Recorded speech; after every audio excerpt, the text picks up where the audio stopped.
engage in this kind of a dialogue with thoughtful citizens or thoughtful people without somehow being changed or learning something new. Did anybody learn anything new? Yes.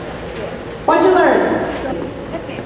I'm Jonna Beck. I'm a long time ago graduate of San Marcos High School, and I brought with me Lance Ortunio, and he's a current student at the Phoenix Center. And our group talked about how in the world of character education, we really prefer to use the term social skills instruction, and that we are in favor of social skills instruction in the schools, especially in the sense of these nice terms that are hanging around the walls here, respect and unity and teamwork and such as that, and that we think that it's very important, especially in the sense of developing students for the workforce to learn those skills. And Lance wants to share a little bit about what he's learned at Phoenix in the sense of social skills. See, the thing I like most about Phoenix is that you get to choose like each class you want to do. It's not like this high school where they force you to, do English 1 and all that. That's what I like, the freedom of Phoenix. And also that you get day or night school. Over here it's just 8 to 4. And then the other thing I learned too of having a job at HB is just responsibility and just it's easier to talk to people. Because I can tell you right now, if I didn't have a job, I wouldn't be able to talk in front of all y'all. My name is Miguel Redondo, and I'm currently a senior at San Marcos High School. And one of the things that our group talked about was having those soft skills, those interpersonal skills, and the willingness to adapt. And I think we all kind of saw that in action in that video, just how much things change over time. And I know just being a high school student, one of the things that we discussed was the impact of your education, whether it be the emphasis from your counselors to pursue any kind of post-secondary education, whether it be a trade school or a four-year university. And I know going to the high school, the clubs and organizations and just the faculty support, really being able to be involved in student council or football or things like that, really do teach you the skills that we kind of discussed this evening, whether it be teamwork, respect for others, and the ability to work with others. So I guess one of the things that I learned was just the impact that people can have on your education and just how lucky I am to have attended San Marcos High School to get that kind of education.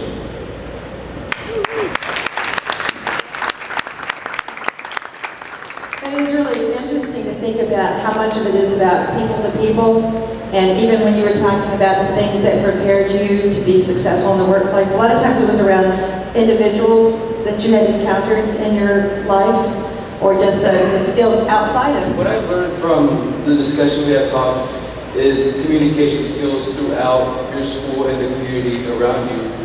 And what I've learned with the people I've been talking to is reach out to the community and to the college. If you're looking to get into college, find the people who are in college and find people who get easy to college information and get back to you.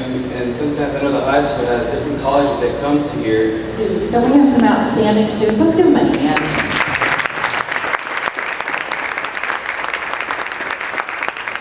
And this table right here is just dying to tell us what they learned. Hell, I figured I'd better. I'm Judy Rolfe, and I teach at San Marcos High School. We had two big ahas, and one of them was that we are currently doing character education in San Marcos in several schools and through several programs. One of the big things that we thought of was that it's real important that starts real early. And we're doing that right now. We're doing that in our elementary schools, and we think that's one of the most positive things that's happening in San Marcos right now. We want to make sure that that continues. And then the second thing we were talking about was what communities can do in schools, and one of them was to continue to support that early character education, but another one was to provide opportunities for that problem-solving kind of education in various ways. One way would be to maybe provide internships in the summer for kids, to let our kids go out into the world of work and experience what they might encounter on the job, or for the Manufacturing Association or other businesses in town to sponsor like competitive events. We have a robotics team here that's all about problem solving. but more things like that where the kids are given an opportunity to create a product or compete in some way and use their problem-solving skills to figure out what they really do know. Thank you. Since I'm headed to this board, I may not have gotten all of the tables at the back. So is there?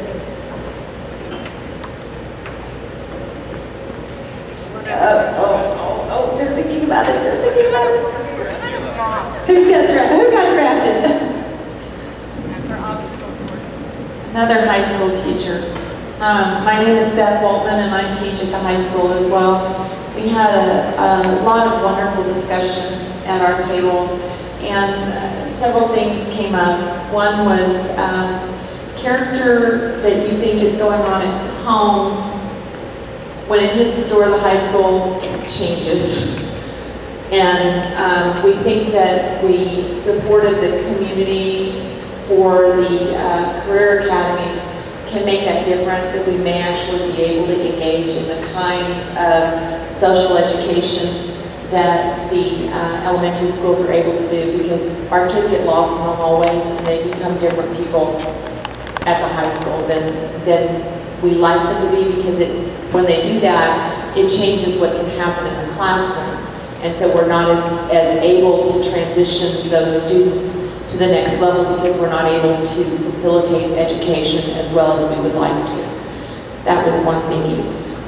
Two was transition, and we've changed the way our schools are configured, and we're very concerned about transitions between the grade levels. So one of the things that we came up with was we had started fish camp, and we know that we're trying to do some really good things transitionally. We'd like to see how the communities can support transition, and maybe transition should take place at the next school they're coming into, similar to fish camp. But instead of trying to get kids to come to school before the school year, take a week off at the beginning and do that fish camp kind of thing, inculcate community service and other kinds of activities with those kids who are veterans at the school, and give the kids coming in some real serious orientation, learning to learn kinds of activities.